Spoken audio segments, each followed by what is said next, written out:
এটা তো চাষ দিয়া নাকি চাচা? হ্যাঁ, তাহলে নলি বসাবেন আর কয়দিন পর? ওই 4-5 দিন। 4-5 দিন পর নলি বসালেই তো গাছ কাটা শুরু হয়ে যাবে রসের জন্য, তাই তো?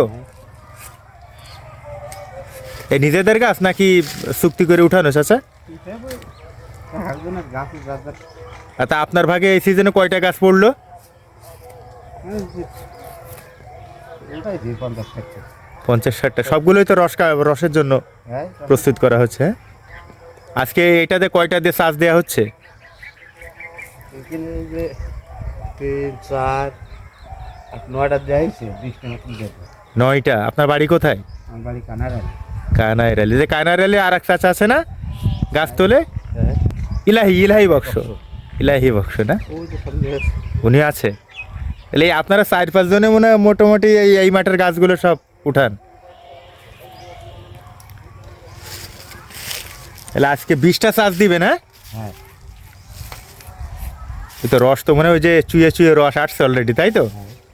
শীত যত বেশি হবে রসের ভাগ মনে হয় তত বেশি হবে, না চাচা? হ্যাঁ, দিন যাবে পর। ওই যে দা ঢুকালেন ওইটার কি বলে? এটা এক এক জায়গায় এক এক রকম বলে, আমাদের এই জায়গায় বলে ঠুনি। ঠুঙির ভিতরে দা রাখা হয়, তাই তো? এই যে দেখুন আমাদের যশোরে রস তৈরি করার যে পদ্ধতি ইতিমধ্যে শুরু হয়ে গেছে। মানে আর 2-4 দিনের মধ্যেই এই গাছগুলো থেকে খেজুরের অথেন্টিক রস সংগ্রহ করা হবে। যশোরের খেজুরের রস এবং গুড় কিন্তু পৃথিবী বিখ্যাত।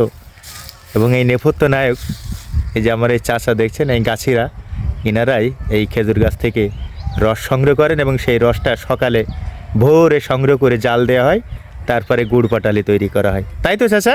জি।